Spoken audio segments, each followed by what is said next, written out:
Première thématique, la valorisation des déchets en Algérie. استعادة وتثمين النفايات في الجزائر. Représentant de l'AND ممثل الوكالة Madame أسماء أمال, directrice du développement de l'économie verte. بسم الله الرحمن الرحيم. يندرج عرضنا هذا اليوم خلال الأشغال التي يقام بها خلال الصالون الجزائري الافتراضي في طبعته الأولى، والموضوع اليوم هو موضوع تثمين النفايات. عادة ما نصنف النفايات على أساس طبيعتها أو مصدر إنتاجها، فمثلا مصدر إنتاجها قد يكون على مستوى المنزل أو على مستوى نشاط تجاري أو صناعي. أما من ناحية طبيعتها قد تكون نفايات خاصة أو خاصة خطرة، كما قد تكون هامدة أو أخرى. إلا أننا يمكننا تصنيف النفايات من وجهة نظر أخرى، فهنا يدخل عدة عوامل وأشياء أخرى تغير نظرتنا للنفايات. فالنفايات هي عبارة عن مادة مما تتكون منها مثلا البلاستيك أو الخشب أو الكرتون وغيرها من المواد التي يتم صنع المادة أولا قبل أن تصبح نفاية. كذلك مختلف النشاطات بإمكانها إنتاج نفايات مختلفة، فالنشاطات التجارية تنتج نفايات مختلفة جدا عن النشاطات الصناعية من حيث الطبيعة ومن حيث نوع المادة. كذلك التكنولوجيات، التطور التكنولوجي يسمح بظهور أو غياب نفايات. فمثلا نأخذ تركيبة النفايات الجزائرية خلال سنوات الثمانينات أو التسعينات، نجد لها مختلفة عن تركيبة النفايات في أيامنا الحالية. فمثلا ظهور الهواتف النقالة لم يكن مسبقا في القديم القريب، لم يكن هناك السلة المهملة تاعنا ما كانتش فيها نوع من هذه النفايات. إذن هذا التطور التكنولوجي ساهم في ظهور نفايات أخرى. كذلك السلوك تاع المستهلك، يساهم بطريقة جد كبيرة من ناحية الكم أو النوع للنفايات. بالنسبة للسلوك نأخذ مثلا خلال الشهر الفضيل، فإن طريقة الاستهلاك للمواطن الجزائري تختلف عن باقي الشهور من ناحية الكمية أو النوعية. كذلك نأخذ مثلا خلال أيام عيد الأضحى المبارك، فجلود الأضاحي فيما قبل كانت تستغل على مستوى العائلات في المنازل من أجل استخراج الصوف، على عكس ما نلاحظه في أيامنا الحالية، بحيث ترمى على أساس أنها نفاية لا فائدة لها ولا يمكن استغلالها. بالتالي مختلف هذه العناصر تساهم بقريب أو من بعيد بالأشياء الخاصة بالنفايات. إذن طريقة المعاملة تاعنا والنظر للنفايات تترجم وبشكل جد واضح التسلسل الهرمي للتعامل الجزائري أو لأي متعامل آخر بالنسبة للنفايات. فحسب هذا التسلسل الهرمي، فهناك أولا المرحلة الأولى هي مرحلة الوقاية، بحيث لا يمكننا هنا حبذا إلى ما انتجناش نفايات، إذن نقي بحد كبير عملية إنتاج النفايات. وهذا يدخل فيه عنصرين: عنصر السلوك، كيف نتعامل معه عند الشراء أو اقتناء الأشياء من الأسواق، عند إنتاج أشياء أول قبل ما ننتج منتوج ونقوم بالبيع تاعو، يجب علينا التفكير وبجدية هل هذا المنتوج بعد ذلك باش يكون نفاية هل راح يتسهلنا عملية التعامل تاعو، هل يمكن تثمينه أو رسكلته، أو هو مجرد راح يكون مادة غير قابلة للرسكلة أو إعادة الاستعمال. إذا ما كانش بإمكاننا أننا نتجنب إنتاج النفايات، فيجب علينا إعادة استعمال هذه النفايات. هنا يدخل معظم العناصر الأربعة التي سلف ذكرها فيما سبق. وهنا بإعادة الاستعمال يعود لنوع النشاط، للمادة بحد ذاتها من أي مادة مصنوعة، كذلك للسوق تاع الشخص، هل هذا الشخص ولا هذا المستهلك هو قابل أنه يقوم بإعادة استعمال هذا النفاية. كذلك لمختلف التكنولوجيات اللي تسمح لنا من الممكن أننا نعاود ندير استرجاع أو رسكلة هذا النوع تاع النفاية. بعد ذلك إذا ما كانش بإمكاننا إعادة الاستعمال تاع هذا النفاية بحالتها الموجودة حاليا، هنا راح الطريقة اللي تجي موراها هي طريقة الرسكلة، بحيث نقوم بإعادة تدوير نفاية ما من أجل أننا ننتج مادة جديدة. في حالة غياب مثل هذه التكنولوجيات من أجل رسكلة مواد معينة أو نفايات معينة، هناك التوجه نحو التثمين الطاقوي، وهنا كذلك في إطار شروط تقنية ومادية معينة. إذا ما قدرناش نقوم بجميع يعني هذه المراحل، يكون الحل الوحيد وهو الإزالة عن طريق التخلص، مثل عملية ردم النفايات على مستوى الخنادق، مراكز الردم التقني للنفايات. إذن هنا سؤال يعني مطروح، يعني الهدف يعني من خلال هذا العرض وهو أننا نتحدث عن التثمين تاع النفايات في الجزائر. فهناك 3 مراحل أساسية. المرحلة الأولى وهي كانت منذ الاستقلال إلى قبل ما 2001، حيث كان نظام المعالجة ولا طريقة المعالجة خاصة للنفايات المنزلية والمشابهة لها عن طريق الردم، وهذا باستعمال مفرغات عشوائية. كذلك تم سن قانون سنة 1983 وهو متعلق بحماية البيئة، أين قد تم التطرق إلى موضوع تسيير النفايات خاصة منها المنزلية. خلال حلول سنة 2001 تم إصدار أول قانون يعنى بتسيير وإزالة ومراقبة النفايات، حيث هذا القانون يسمح لنا بتصنيف النفايات، كذلك تحديد مختلف الطرق التعامل لهذه النفايات، وكذلك يعني يشرح عملية الوقاية وكيفية التكفل بمختلف النفايات بشتى أنواعها. خلال سنة 2002 تمت هناك يعني استراتيجية وطنية خاصة بتسيير النفايات، أين يعني سمحت بخلق برنامجين. البرنامج الأول يعنى بتسيير النفايات المنزلية والمشابهة لها، أما عن البرنامج الوطني الثاني وهو خاص بتسيير النفايات الخاصة والخاصة الخطيرة. يعني يهدف هذه البرنامجين إلى التخطيط المدمج لتسيير النفايات. فمثلا بالنسبة للنفايات المنزلية يعني تم هناك يعني إدراج مخططات وطنية لتسيير النفايات، هي مخططات بلدية بالنسبة لتسيير النفايات المنزلية والمشابهة لها. كذلك يحث هذا البرنامج على إلغاء يعني المفرغات العشوائية واستبدالها بمراكز الردم التقني للنفايات، يحث كذلك على وضع الفرز الانتقائي للنفايات.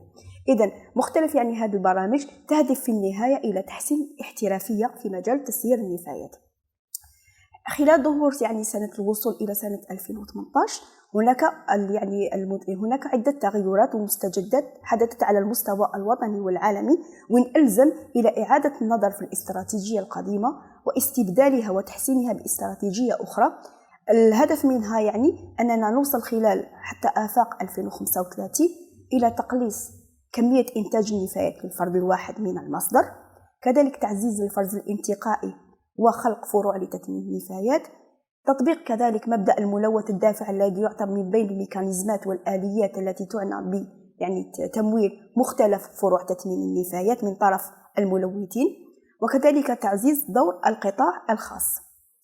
بالنسبة يعني للمنشآت أو المتعاملين المختصين في إعادة أسكلة النفايات وكذلك استرجاعها، فقد يعني هذا المجال رغم أنه يعني بقى التطور تاعو محتشم، إلا أنه يعني راه يعرف يوم بعد يوم تطور في مجال يعني خاصة عدد المؤسسات، وإما من ناحية كميات النفايات التي تسترجع وتثمن، أو من ناحية يعني الوحدات التي تنشأ من أجل استرجاع وتثمين هذه النفايات، إما من أجل تدويرها على المستوى الوطني أو إلى تصديرها إلى الخارج من أجل المعالجة.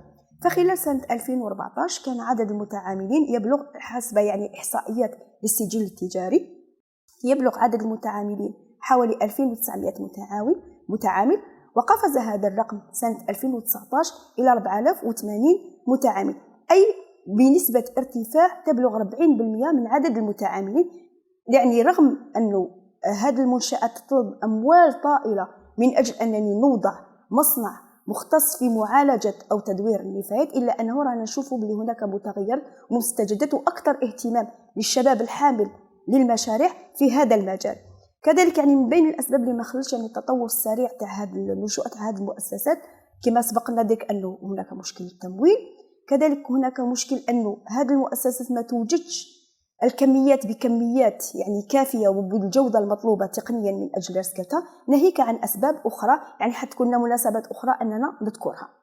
إذن السؤال كذلك نقدر نطرحه: لماذا علينا استبدال الردم ولا الطريقة اللي رانا يعني نستغلوها ولا نعالجوا بها نفاياتنا اليوم خاصة منها المنزلية إلى طرق أخرى؟ إذن مما يعرف يعني حاليا الانتقال إلى الاقتصاد الدائري. هناك أولا مشكل العقار، حيث ما يخفالكمش أن 65% من سكان الوطن يقطنون على الساحل الوطني.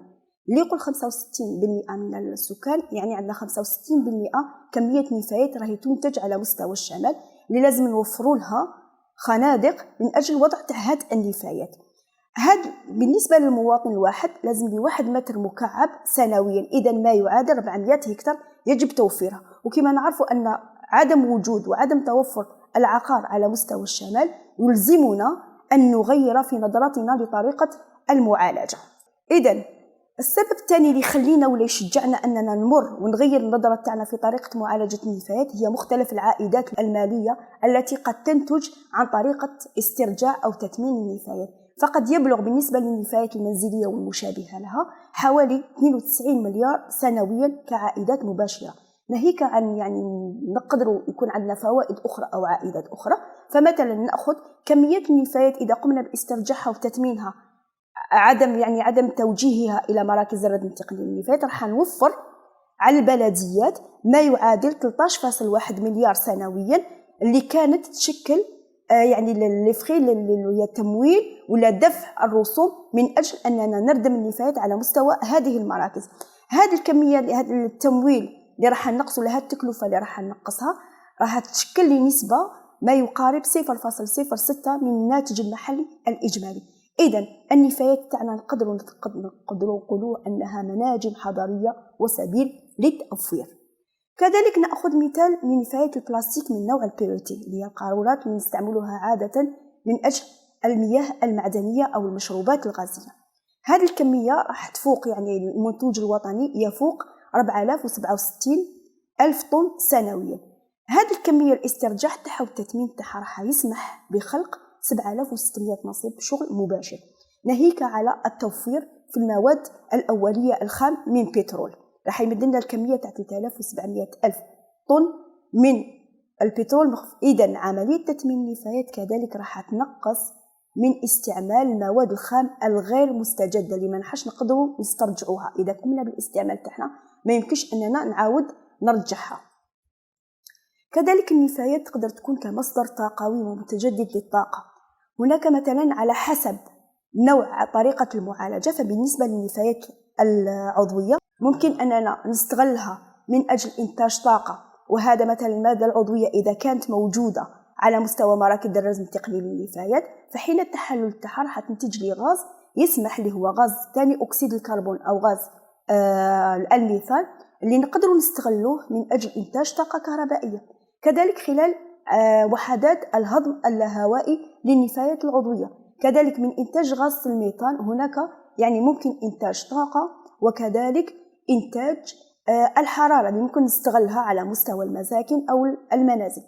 كذلك هذه عملية تثمين النفايات العضوية عن طريق إما إنتاج طاقة وإما إنتاج طاقة وحرارة مع بعض، وكذلك يمكن أننا ننتج سماد عضوي قابل للاستعمال على مستوى المجال الزراعي، فيمكننا استغلاله، ناهيك عن أنه ينقص لنا من غازات الانحباس الحراري التي تؤثر سلبا على التغيرات المناخية، بحيث تسمح للجزائر أنها تطلع وتتقرب من الوعود اللي كانت قد قدمتها خلال على المستوى الدولي. هناك الوكالة كذلك تلعب دور هام من أجل تشجيع المقاولاتية الدائرية من خلال بنك المعلومات، من خلال نظام المعلومات الخاص بالنفايات، من خلال مختلف الصالونات والملتقيات، من خلال البطاقات والمنشورات وغيرها من الوسائل اللي توضعها تحت تصرف حاملي المشاريع والناس اللي ترغب في الاستثمار في هذا المجال. إذن من أجل كملخص، من أجل الانتقال من التسيير الحالي إلى تثمين النفايات، إما كان سواء منه طاقوي أو مادي، وهناك عدة أمور يجب الأخذ بالاعتبار منها، وهي أننا نغير النظرة تاعنا للنفايات باعتبارها مورد وليس نفاية لا قيمة لها. كذلك يجب تعزيز تطور فروع تثمين النفايات ودعم الفاعلين، خاصة عن طريق تطبيق مبدأ الملوث الدافع. كذلك هناك تعزيز لإنتاج الطاقة عن طريق النفايات. وشكرا لكم على حسن المتابعة.